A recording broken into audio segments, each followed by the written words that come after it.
भले ही इसराइल और America Iran पे बम बरसा के ईरान को जला दे, लेकिन एक वो वक्त आने वाला है कि दुनिया में एक यहूदी नहीं बचेगा। मेरे नबी का फरमान सच्चा है। हुजूर कहते हैं कि एक यहूदी जो भाग के किसी दरख्त की आड़ में छुपेगा, वो दरख्त कहेगा ए मुसलमान यहां यहूदी छुपा है। मुजाहिद वहां जाएंगे। नबी सच्चे नबी की बात सच्ची, चाहे आसमान टूटे जमीन फटे, मगर मुस्तफ़ा की बात आज तक गलत नहीं हुई है। ये हुजूर की बात सच होके रहेगी कि वह यहूदी या तो कलमा पढ़ेगा या कत्ल किया जाएगा, यानी एक काफिर जमीन पे जिंदा नहीं रहेगा। हर घर में इस्लाम पहुंचेगा, हर जबान पे कलमा जारी हो जाएगा। और यह किसी मौलाना अहमद रजा खां की बात नहीं है, यह किसी मौलाना शहरयार रजा कादरी की बात नहीं है। यह पैगंबर आजम का फरमान है कि ला यबका अला ज़हरिल अर्द बैतु मदरियों वला वब्र इल्ला अदखलहुल्लाहु कलिमतल इस्लाम, कि इस धरती पर कोई पुख्ता घर या कोई मिट्टी का घर नहीं बचेगा मगर वहां अल्लाह इस्लाम का कलमा दाखिल फरमा देगा। और इस सच्चाई को आज से 50 साल पहले यूरोप के डॉक्टर बर्नार्ड शॉ जैसा मुहक्किक, जैसा मुदब्बिर, जैसा अदीब, बहुत हाईली क्वालिफाइड पढ़ा लिखा आदमी, उसने आज से 50 साल पहले कहा था कि if any religion has a chance of ruling over England ने Europe within the next 100 years, it is इस्लाम।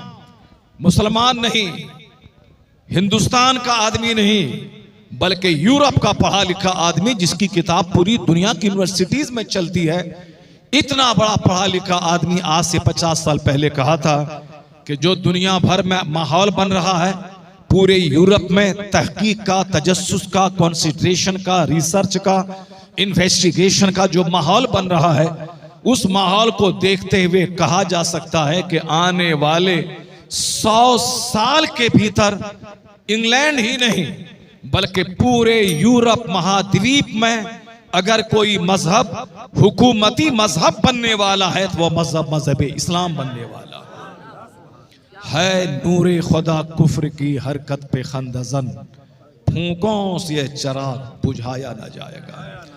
चाहे अमेरिका के गीदड़ फूकें या इसराइल के बंदर फूकें, वो फूंक फूंक के आज नहीं तो कल खुद खत्म हो जाएंगे, मगर इस्लाम का सूरज कभी गुरूब नहीं होगा। कोई गुल बाकी रहेगा न चमन रह जाएगा, पर रसूलुल्लाह का दीने हसन रह जाएगा। मैंने ये बातें इसलिए कह दी कि चूंकि आज मुसलमान मायूस हैं, मुसलमानों के चेहरे पे हवाइयाँ उड़ रही हैं, लोग ईरान पे होने वाले हमले को देखकर अंदर से उदास हैं, और आने वाले वक्त में इस्लाम का क्या फ्यूचर होगा उसके ताल्लुक से एंक्सस और फिक्रमंद हैं।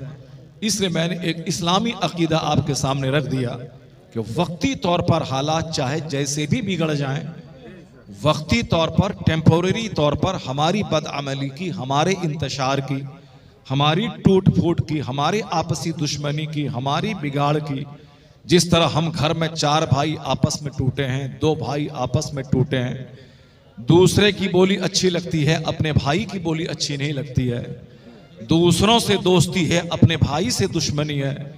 जो माहौल अपने घर का, अपने मोहल्ले का, अपने समाज का है, यही माहौल पूरी दुनिया का है, वर्ल्ड लेवल का है। कल जब इराक के सरबराह को मारा जा रहा था तो ईरान के लोग नाच रहे थे, कूद रहे थे, तालियां बजा रहे थे। जब सद्दाम हुसैन को कल फांसी दी जा रही थी, उन पर बम बरसाए जा रहे थे, तो ईरान के लोग नाच कूद रहे थे। चूंकि अमेरिका और यूरोप के जानवरों ने इन दोनों भाइयों को आपस में तोड़ दिया था, और आज अगर ईरान पे मुसीबत के दिन आ गए हैं तो सऊदी अरब के जानवर ये हंस रहे हैं और ये अमेरिका से गुहार लगा रहे हैं कि तुम इनको मारो ताकि ये हमको निगल ना जाए। इस तरह से 50 से ज्यादा ममालिक के लोगों को इन जालिमों ने उसी तरह तोड़ दिया है जिस तरह शैतान ने हमको भाई भाई में तोड़ दिया है। हमको अपनी बहनों से अलग कर दिया है, हमको अपनी बिरादरी के लोगों से अलग कर दिया है। जिस दिन हम आपस में मुत्तहिद अपने घर में हो गए तो समाज मुझको आंख नहीं दिखा पाएगा। जिस दिन हम अपने गांव के लोग मुत्तहिद हो गए, आसपास के गांव वाले हमको नहीं तोड़ पाएंगे। और जिस दिन दुनिया भर के सारे मुस्लिम कंट्रीज के लोग मुत्तहिद हो गए, उस दिन अमेरिका और यूरोप को मुंह छुपाने की जगह नहीं मिलेगी। चूंकि किसी भी मजहब के मानने वालों के पास उतने ममालिक नहीं हैं जितने ममालिक मुसलमानों के पास मौजूद हैं। ये लोग टूटे हैं, इसलिए दुश्मन फायदा उठा रहा है। ये मेरे लिए एक सबक है। अगर इसी तरह तुम टूटते रहे तो आज इसको मारा जाएगा, कल तुमको मारा जाएगा, परसों उसको मारा जाएगा, सारे मारे जाएंगे। इसे उस बुरे वक्त से आने से पहले सारे लोग मुत्तहिद हो जाओ। अगर तुम मुत्तहिद हो गए तो फिर ये लाखों सितारे मिलकर एक सूरज का मुकाबला नहीं कर पाएगा। तो तुम मुत्तहिद होके सूरज बन जाओ, तुम मुत्तहिद होके चांद बन जाओ। ये लाखों सितारे तेरा कुछ बिगाड़ नहीं पाएंगे। ये हमला हमें जलील करने के लिए नहीं, हमें आपस में मुत्तहिद होने के लिए किया जा रहा है। अक्लमंद की आंखें उससे खुल जाए। मरना तो है ही, चाहे आज मरे चाहे 50 साल के बाद मरे, बेहतर है वह मौत जो अल्लाह की राह में हो जाए। मरना तो सबको है, सारे लोग मरते हैं, मैं भी मरूंगा, मैं जिंदा नहीं रहूंगा, आप भी जिंदा नहीं रहेंगे, सबको मरना है। हिंदुस्तान के सारे प्राइम मिनिस्टर मर गए जो आज हैं, इनको भी मर जाना है।